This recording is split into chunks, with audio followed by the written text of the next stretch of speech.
Nisha and Neha, and together we're the Science Twins. So today we're going to be making string phones. So what will you need is strings, of course, 2 paper cups and 1 toothpick for poking the holes.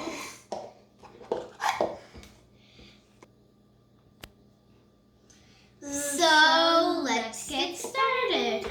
So we already poked the holes like a long time ago, not really a long time ago.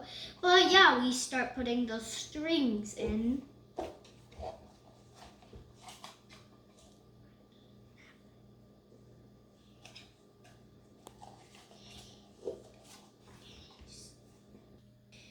Now we put the thread in the hole and we have to tie a knot so it does not come out easily.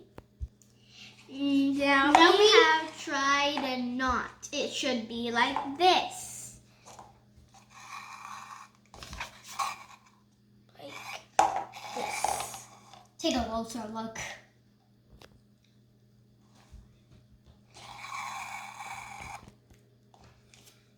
Now that it has a knot, you can say something in it.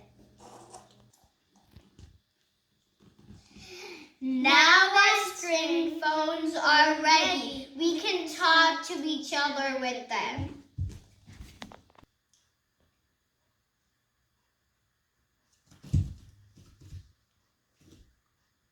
Now you can start talking your secrets.